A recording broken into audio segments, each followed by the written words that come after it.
नमस्कार दोस्तों, चलिए जानते हैं उत्तर प्रदेश की 50 फटाफट बड़ी खबरों को सिर्फ 10 मिनट में। लेकिन उससे पहले आप यह वीडियो किस जगह से देख रहे हैं हमें कमेंट में जरूर बताएं। महंगाई भत्ते को मूल वेतन में जोड़ने की मांग फिर तेज हो गई है। कर्मचारी संगठनों का कहना है कि छोटी बढ़ोतरी से वास्तविक राहत नहीं मिलती। वेतन ढांचे में स्थायी सुधार की बात उठाई जा रही है। सरकार पर कर्मचारियों की आर्थिक स्थिति को ध्यान में रखते हुए दीर्घकालिक समाधान निकालने का दबाव बढ़ रहा है।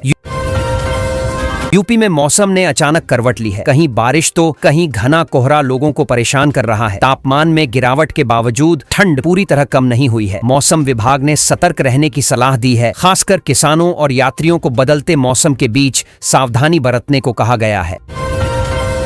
प्रदेश की मंडियों में धान के दामों में उतार चढ़ाव देखने को मिला। अलग अलग जिलों में कीमतों में अंतर रहा, जिससे किसान बाजार की स्थिति पर नजर बनाए हुए हैं। व्यापारियों का कहना है कि आवक और मांग के आधार पर दरें तय हो रही हैं, जबकि किसान बेहतर समर्थन मूल्य की उम्मीद जता रहे हैं। किसानों के लिए सिंचाई सुविधाएं बेहतर बनाने को लेकर राज्य सरकार अभियान चलाने की तैयारी में है। जल संरक्षण, तालाबों के पुनर्जीवन और आधुनिक तकनीकों के उपयोग पर जोर दिया जाएगा। इसका उद्देश्य खेती की लागत घटाना और उत्पादन बढ़ाना है, जिससे ग्रामीण अर्थव्यवस्था को मजबूती मिल सके। मत्स्य पालकों के लिए बीमा सुविधा शुरू करने की पहल की गई है। नई डिजिटल व्यवस्था के जरिए पंजीकरण और दावों की प्रक्रिया आसान बनाने की योजना है। इससे प्राकृतिक आपदाओं या अन्य नुकसान की स्थिति में मछली पालन करने वालों को आर्थिक सुरक्षा मिलेगी और इस क्षेत्र में निवेश बढ़ाने को प्रोत्साहन मिलेगा। स्मार्ट मीटर लगाने की मुहिम तेज हो रही है। बिजली उपभोक्ताओं को वास्तविक खपत की जानकारी, बिलिंग में पारदर्शिता और ऊर्जा बचत के फायदे बताए जा रहे हैं। विभाग का कहना है कि इससे लाइन लॉस कम होगा और उपभोक्ताओं को भी खर्च नियंत्रित करने में मदद मिलेगी। जागरूकता कार्यक्रमों के जरिए लोगों को समझाया जा रहा है। स्कूलों में टाट पट्टी की जगह डेस्क बेंच उपलब्ध कराने की योजना पर काम शुरू हुआ है। इसका उद्देश्य बच्चों को बेहतर बैठने की सुविधा देना और पढ़ाई का माहौल सुधारना है। शिक्षा विभाग चरणबद्ध तरीके से खरीद और वितरण करेगा, जिससे सरकारी स्कूलों का आधारभूत ढांचा मजबूत किया जा सके।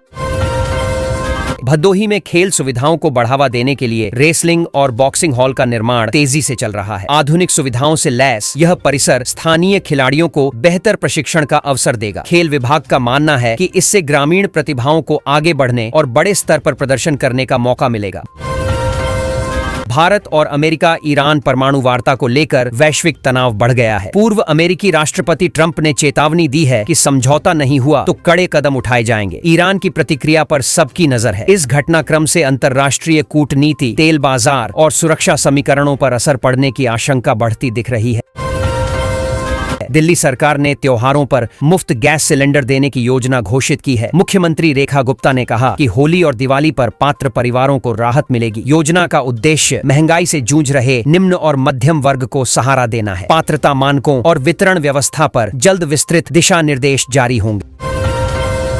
उत्तर प्रदेश में पुलिस कार्रवाई को लेकर हाई कोर्ट की सख्त टिप्पणी के बाद मुख्यमंत्री योगी आदित्यनाथ का बयान चर्चा में है। उन्होंने कानून व्यवस्था पर सरकार का रुख स्पष्ट किया। अदालत और सरकार के बीच संतुलन, अधिकारों और जिम्मेदारियों को लेकर बहस तेज हो गई है, जिसे राजनीतिक और कानूनी हलकों में गंभीरता से देखा जा रहा है। सुप्रीम कोर्ट ने न्यायिक फैसलों में देरी को गंभीर समस्या बताया है। अदालत ने कहा कि न्याय में विलंब से लोगों का भरोसा कमजोर होता है। लंबित मामलों की संख्या कम करने, प्रक्रियाओं को तेज करने और न्याय प्रणाली को अधिक प्रभावी बनाने की जरूरत पर जोर दिया गया है, जिससे आम नागरिकों को समय पर न्याय मिल सके। यूपी पुलिस कांस्टेबल भर्ती परीक्षा की तारीख घोषित होने से लाखों अभ्यर्थियों में उत्साह बढ़ा है। जून में परीक्षा कराए जाने की तैयारी है और बड़ी संख्या में पद भरे जाएंगे। अभ्यर्थी अब तैयारी को अंतिम रूप देने में जुट गए हैं, जबकि भर्ती प्रक्रिया को पारदर्शी और व्यवस्थित बनाने पर विभाग विशेष ध्यान दे रहा है। लखनऊ में आयोजित यूपी फार्मा कॉन्क्लेव में राज्य को दवा उद्योग के बड़े केंद्र के रूप में प्रस्तुत किया गया। मुख्यमंत्री और उद्योग प्रतिनिधियों ने निवेश, रोजगार और आधारभूत ढांचे पर चर्चा की। वैश्विक कंपनियों ने भी रुचि दिखाई। सरकार का दावा है कि नई नीतियों से प्रदेश दवा निर्माण और शोध का प्रमुख हब बन सकता है। उत्तर प्रदेश निवेशकों की पसंद बनता जा रहा है। बड़ी फार्मा कंपनियों ने राज्य के औद्योगिक माहौल और सुरक्षा व्यवस्था की सराहना की है। सरकार इसे नीतिगत स्थिरता और तेज फैसलों का परिणाम बता रही है। नए निवेश से रोजगार अवसर बढ़ने और स्थानीय अर्थव्यवस्था को गति मिलने की उम्मीद जताई जा रही है। भारतीय रुपया डॉलर के मुकाबले मजबूत हुआ है, जिससे आयात लागत पर सकारात्मक असर पड़ सकता है। मुद्रा बाजार में यह बदलाव वैश्विक संकेतों और घरेलू आर्थिक कारकों से जुड़ा माना जा रहा है। विशेषज्ञों का कहना है कि रुपया मजबूत रहने पर ईंधन और अन्य आयातित वस्तुओं की कीमतों पर कुछ राहत मिल सकती है। हवा की रफ्तार कम होने से कई इलाकों में प्रदूषण स्तर बढ़ गया है। धूल और धुएं के कण वातावरण में जमा हो रहे हैं। विशेषज्ञों ने बुजुर्गों, बच्चों और सांस के मरीजों को सावधानी बरतने की सलाह दी है। प्रशासन भी प्रदूषण नियंत्रण उपायों को सख्ती से लागू करने की बात कर रहा है। गंगा में सीवेज प्रदूषण रोकने के लिए स्वीकृत परियोजनाओं पर काम जारी है, लेकिन अभी काफी हिस्सा बाकी बताया जा रहा है। पर्यावरण विशेषज्ञों ने काम में तेजी लाने की जरूरत जताई है। नदी की सफाई, शोधन संयंत्रों की क्षमता और निगरानी व्यवस्था को मजबूत करना समय की बड़ी आवश्यकता माना जा रहा है। अटल आवासीय विद्यालयों में प्रवेश के लिए आवेदन प्रक्रिया जारी है। निर्धारित कक्षाओं में दाखिले हेतु छात्र छात्राएं परीक्षा देंगे। सरकार का लक्ष्य आर्थिक रूप से कमजोर परिवारों के बच्चों को गुणवत्तापूर्ण शिक्षा देना है। अभिभावकों में इन विद्यालयों को लेकर उत्साह देखा जा रहा है और आवेदन संख्या बढ़ने की उम्मीद है। भारतीय सब्जी अनुसंधान संस्थान में तकनीकी प्रचार दिवस मनाया गया। किसानों और विशेषज्ञों ने नई किस्मों, उन्नत खेती तकनीकों और उत्पादकता बढ़ाने के तरीकों पर चर्चा की। प्रक्षेत्र भ्रमण के दौरान वैज्ञानिकों ने व्यावहारिक जानकारी दी, जिससे सब्जी उत्पादकों को आधुनिक तरीकों को अपनाने में मदद मिल सके। मेलबर्न में महात्मा गांधी की प्रतिमा के साथ छेड़छाड़ की घटना पर भारत ने कड़ी प्रतिक्रिया दी है। विदेश मंत्रालय ने इसे दुर्भाग्यपूर्ण बताया और स्थानीय प्रशासन से कार्रवाई की उम्मीद जताई। प्रवासी भारतीय समुदाय में भी नाराजगी देखी गई है, जबकि घटना ने सांस्कृतिक प्रतीकों की सुरक्षा पर सवाल खड़े किए हैं।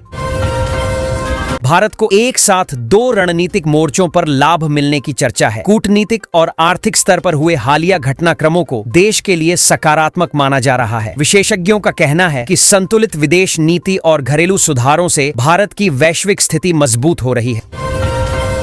उत्तर प्रदेश दवा क्षेत्र के लिए बड़े उपभोक्ता बाजार के रूप में उभर रहा है। सरकार उद्योग निवेश और मेडिकल ढांचे के विस्तार पर जोर दे रही है। इससे स्थानीय उत्पादन, वितरण नेटवर्क और रोजगार में वृद्धि की उम्मीद है, जबकि स्वास्थ्य सेवाओं की उपलब्धता भी बेहतर हो सकती है। प्रदेश में मौसम बदलाव के साथ बारिश, ओले और तेज हवाओं ने जनजीवन प्रभावित किया है। कई जगहों पर फसलों को नुकसान की आशंका जताई जा रही है। मौसम विभाग ने किसानों को सतर्क रहने और आवश्यक उपाय करने की सलाह दी है, जबकि प्रशासन स्थिति पर नजर बनाए हुए है। राजनीतिक बयानबाजी के बीच एक नेता द्वारा गाय को राष्ट्रीय पशु घोषित करने की मांग ने बहस छेड़ दी है। इस पर अलग अलग विचार सामने आ रहे हैं। कुछ लोग इसे सांस्कृतिक पहचान से जोड़ रहे हैं, तो कुछ इसे संवैधानिक और व्यावहारिक पहलुओं से देखते हुए सावधानी की जरूरत बता रहे हैं। मेरठ के रैपिड स्टेशन पर एक व्यापारी के पास से बड़ी मात्रा में चांदी बरामद होने की खबर ने ध्यान खींचा है। जांच एजेंसियां मामले की पड़ताल कर रही हैं। लेन देन के स्रोत और वैधता की जांच के बाद ही आगे की कार्रवाई तय की जाएगी। अधिकारियों ने बताया कि नियमों के तहत प्रक्रिया चल रही है। एक पुराने रिश्ते के बाद हुई शादी का दुखद अंत सामने आया, जहां पति की संदिग्ध परिस्थितियों में मौत के मामले में पत्नी पर आरोप लगे हैं। पुलिस ने जांच शुरू की है और रिश्तों में बढ़ते तनाव के पहलुओं को खंगाला जा रहा है। घटना ने सामाजिक और मानसिक स्वास्थ्य मुद्दों पर भी चर्चा बढ़ाई है। कानपुर में कैंसर और डायबिटीज से जूझ रहे बड़ी संख्या में मरीजों को अब इलाज में राहत मिलने वाली है। सरकारी व्यवस्था के तहत कई जरूरी दवाएं सस्ती दरों पर उपलब्ध कराई जाएंगी। इससे लंबे इलाज का खर्च घटेगा और गरीब मध्यम वर्ग के परिवारों पर पड़ने वाला आर्थिक बोझ काफी कम होने की उम्मीद है। यूपी सरकार के एक बड़े प्रशासनिक कदम में हजारों कर्मचारियों की सैलरी पर रोक लगा दी गई है। बताया जा रहा है कि सेवा पुस्तिका सत्यापन या उपस्थिति से जुड़े मामलों में गड़बड़ियों की जांच चल रही है। कार्रवाई से विभागों में हड़कंप है और कर्मचारी संगठनों ने स्पष्टीकरण व जल्द समाधान की मांग उठाई है। छोटे और मध्यम उद्योगों को राहत देते हुए जीएसटी रिफंड प्रक्रिया तेज करने का फैसला असर दिखा रहा है। अपात्र उत्पादकों को रिफंड 7 दिन के भीतर मिलने की व्यवस्था लागू की जा रही है। इससे कारोबारियों की कार्यशील पूंजी फंसेगी नहीं और उत्पादन, निर्यात तथा रोजगार गतिविधियों को गति मिलने की संभावना है। कानपुर को बड़े औद्योगिक और आर्थिक केंद्र के रूप में विकसित करने की महत्वाकांक्षी योजना पर काम तेज हो गया है। विशाल निवेश के साथ इंफ्रास्ट्रक्चर, इंडस्ट्रियल जोन, आवास और कनेक्टिविटी पर फोकस रहेगा। इससे स्थानीय युवाओं के लिए रोजगार अवसर बढ़ेंगे और शहर की पहचान पारंपरिक उद्योगों से आगे बढ़कर आधुनिक आर्थिक हब के रूप में बनेगी। यूपी की कुछ प्रमुख विश्वविद्यालय लगातार सिविल सेवा परीक्षाओं में सफल अभ्यर्थी देने के कारण चर्चा में है। यहाँ का शैक्षणिक माहौल, मार्गदर्शन और प्रतियोगी तैयारी की संस्कृति छात्रों को आकर्षित कर रही है। सफल पूर्व छात्रों की कहानियां नए अभ्यर्थियों को प्रेरित कर रही हैं और इन संस्थानों की प्रतिष्ठा लगातार मजबूत हो रही है। हवाई यात्रा के दौरान एक वरिष्ठ राजनीतिक नेता की बेटी के महंगे जेवर चोरी होने का मामला सामने आया है। घटना के बाद सुरक्षा व्यवस्था और जांच प्रक्रिया को लेकर सवाल उठाए गए हैं। पीड़ित पक्ष ने पुलिस पर लापरवाही के आरोप लगाए हैं, जिससे मामला और ज्यादा संवेदनशील बन गया है। मुख्यमंत्री ने देश की अर्थव्यवस्था को लेकर आशावादी बयान देते हुए कहा है कि भारत तेजी से वैश्विक स्तर पर मजबूत स्थिति की ओर बढ़ रहा है। उन्होंने निवेश, बुनियादी ढांचे और युवाओं की भूमिका पर जोर दिया। बयान को विकास और रोजगार के संदर्भ में सरकार के बड़े विजन से जोड़कर देखा जा रहा है।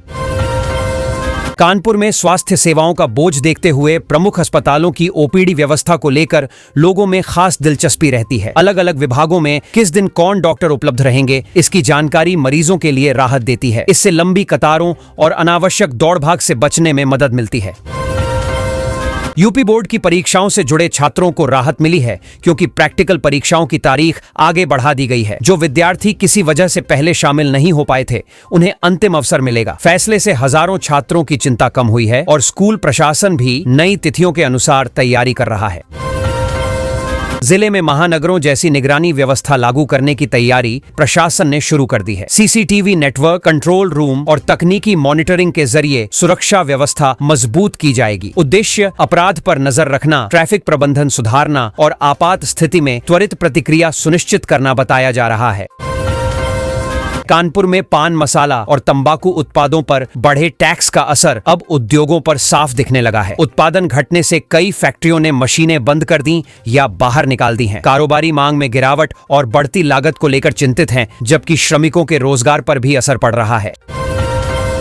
चमड़ा उद्योग से जुड़े कारोबारियों के लिए नई नीतिगत पहल उत्साहजनक मानी जा रही है। गुणवत्ता सुधार, डिजाइन अपग्रेड और निर्यात सहायता के जरिए उत्पादों को वैश्विक बाजार में प्रतिस्पर्धी बनाने की कोशिश है। इससे पारंपरिक उद्योग को नई पहचान मिल सकती है और विदेशी ऑर्डर बढ़ने की उम्मीद जताई जा रही है।